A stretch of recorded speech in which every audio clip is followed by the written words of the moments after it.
The use of number 14 wire for receptacle taps on a 20 amp multi-outlet branch circuit in a commercial building with 20 amp receptacles is not permitted based on the National Electrical Code, or NEC.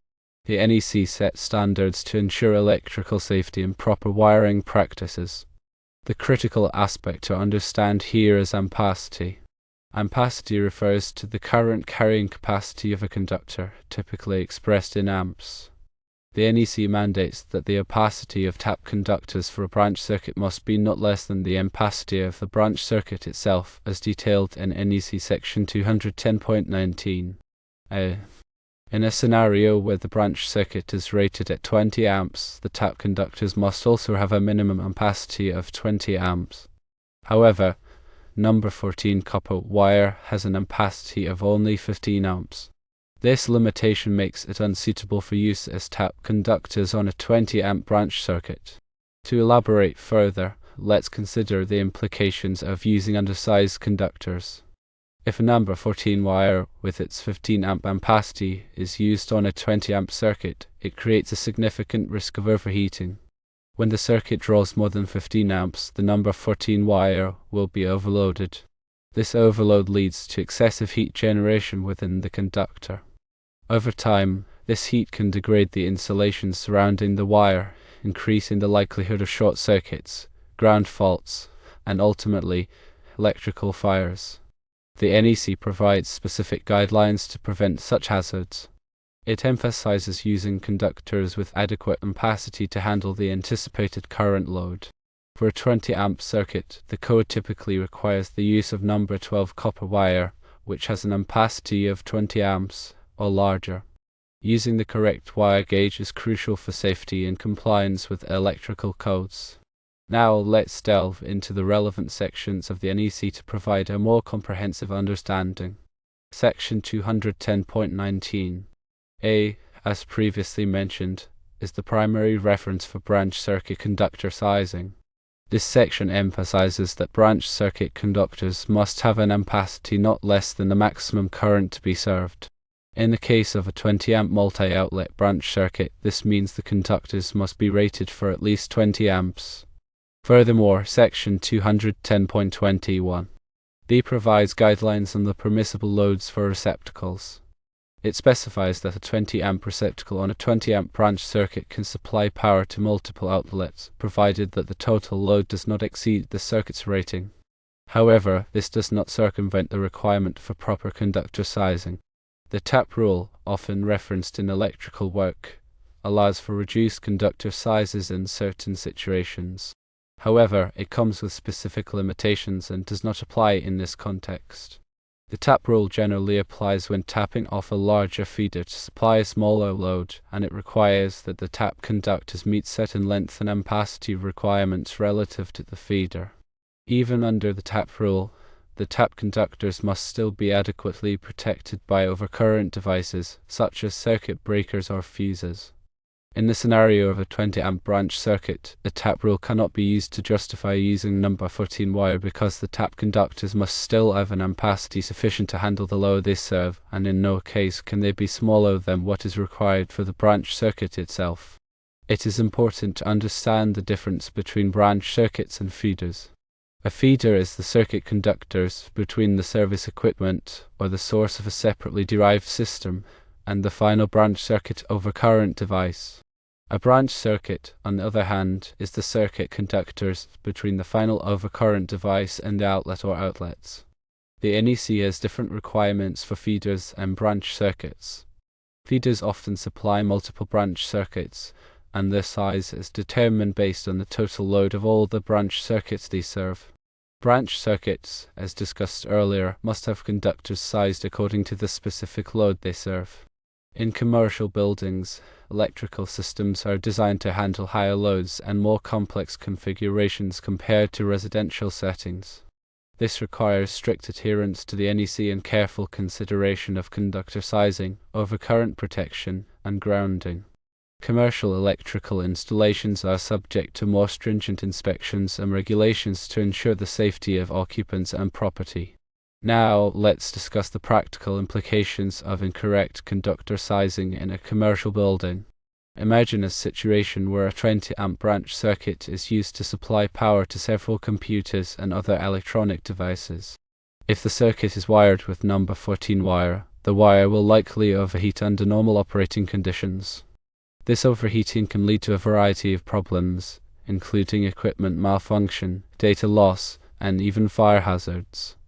Moreover, using undersized conductors can void warranties on electrical equipment and create liability issues in case of an accident.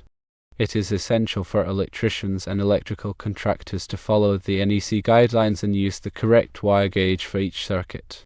This not only ensures safety but also protects the reputation and integrity of the electrical installation.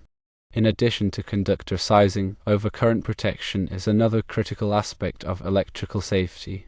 Overcurrent devices, such as circuit breakers and fuses, are designed to protect conductors from overloads and short circuits. These devices are rated in amps and are selected based on the ampacity of the conductors they protect. For example, a 20 amp circuit wired with number 12 wire should be protected by a 20 amp circuit breaker. If the circuit is wired with number 14 wire, it should be protected by a 15 amp circuit breaker. However, as we have established, using number 14 wire on a 20 amp circuit is not permitted in the first place. Proper overcurrent protection is essential to prevent conductors from overheating and causing fires. When an overload or short circuit occurs, the overcurrent device will trip, interrupting the flow of current and preventing damage to the wiring and equipment. The NEC specifies the types and ratings of overcurrent devices that must be used in various electrical installations. It is important to follow these guidelines to ensure adequate protection. Grounding is another critical aspect of electrical safety. Grounding provides a low impedance path for fault current to flow back to the source, allowing the overcurrent device to trip and clear the fault.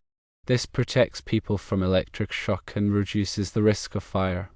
The NEC specifies the grounding requirements for various electrical systems and equipment. It is essential to follow these requirements to ensure a safe and effective grounding system. In commercial buildings, grounding systems are typically more complex than in residential settings.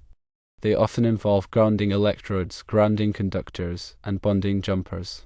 These components work together to create a low impedance path for fault current and to equalize the potential between different conductive parts of the electrical system. Now let's consider some common misconceptions about conductor sizing. One common misconception is that it is acceptable to use a smaller wire gauge if the load is not expected to draw the full rated current of the circuit. However, this is not the case. The NEC requires that conductors be sized based on the maximum current they are likely to carry, regardless of the actual load. Another misconception is that it is acceptable to use a smaller wire gauge if the run length is short. While voltage drop can be a concern on long runs, it does not justify using undersized conductors. The ampacity of the conductor must still be sufficient to handle the maximum current.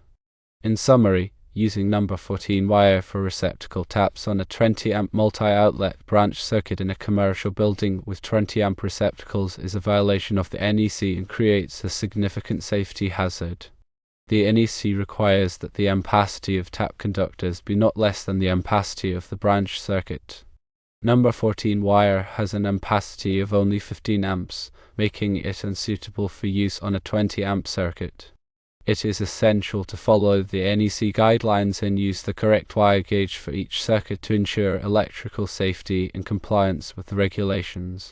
Always consult with a qualified electrician or electrical contractor if you have any questions about conductor sizing or other electrical wiring practices. Ignoring these regulations can lead to serious consequences, including fires, injuries, and property damage. It is always better to err on the side of caution and ensure that your electrical installations are safe and compliant with the NEC.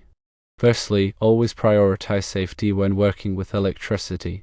Secondly, adhere to the National Electrical Code guidelines. Thirdly, ensure proper conductor sizing for all circuits. Fourthly, never use number 14 wire on a 20 amp branch circuit. Fifthly, use the correct overcurrent protection devices. Sixthly, maintain proper grounding techniques. Seventhly, consult with qualified professionals for complex electrical work. Eighthly, remember that commercial buildings have strict electrical requirements. Ninthly, be aware of common misconceptions about conductor sizing.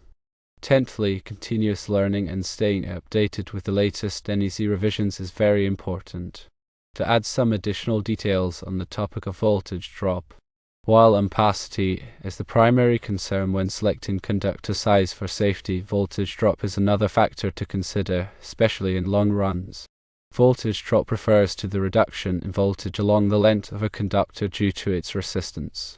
Excessive voltage drop can cause equipment to malfunction or operate inefficiently. The NEC recommends limiting voltage drop to 3% for branch circuits and 5% for feeders. To calculate voltage drop, you need to know the length of the conductor, the current it will carry, and the resistance of the conductor. The resistance of the conductor depends on its material, size, and temperature. You can use voltage drop calculators or tables to determine the appropriate wire gauge for a given application. If voltage drop is a concern, you may need to increase the wire gauge to reduce the resistance and minimize the voltage drop. However, even if voltage drop is not a significant concern, you must still ensure that the conductor has sufficient ampacity to handle the load. It is important to consider both ampacity and voltage drop when selecting conductor size to ensure safe and efficient electrical installations. Another point to consider is the type of insulation used on the conductors. The NEC specifies different insulation types for various applications and environmental conditions. The insulation must be suitable for the voltage, temperature, and moisture levels in the environment where the conductors will be installed. Some common insulation types include THHN, THWN, and XHHW. Each insulation type has different temperature ratings and moisture resistance characteristics. It is important to select the appropriate insulation type to ensure the long-term reliability and safety of the electrical installation. The NEC also specifies the allowable ampacity of conductors based on their insulation type and temperature rating. Conductors with higher temperature ratings can carry more current than conductors with lower temperature ratings. However, the temperature rating of the conductor must be compatible with the terminations and equipment to which it is connected. It is important to follow the NEC guidelines and select the appropriate insulation type and temperature rating for each application. Furthermore, let's discuss the importance of proper terminations. Proper terminations are essential to ensure a reliable and safe electrical connection. Loose or corroded terminations can cause overheating, voltage drop, and even electrical fires. The NEC specifies the requirements for making proper terminations, including the use of approved connectors and the proper tightening torque. It is important to use the correct tools and techniques to ensure that terminations are made properly. When making terminations, it is important to clean the conductors and connectors to remove any dirt or corrosion. You should also use an antioxidant compound to prevent corrosion and improve conductivity. It is also important to tighten the connectors to the proper torque. Over-tightening can damage the connector or conductor, while under-tightening can result in a loose connection. Use a torque wrench to ensure that the connectors are tightened to the specified torque. Finally, let's emphasize the importance of ongoing maintenance. Electrical systems require regular maintenance to ensure their continued safety and reliability. Maintenance should include visual inspections, testing, and cleaning. Visual inspections can help identify loose connections, damaged insulation, and other potential problems. Testing can help identify voltage drop, ground faults, and other electrical issues. Cleaning can help remove dirt and corrosion from conductors and terminations. Regular maintenance can help prevent electrical problems and extend the life of the electrical system. It is important to develop a maintenance plan and follow it consistently. The maintenance plan should include a schedule for inspections, testing, and cleaning. It should also include procedures for repairing or replacing any damaged or worn components. By following a regular maintenance plan, you can ensure that your electrical system remains safe and reliable for years to come.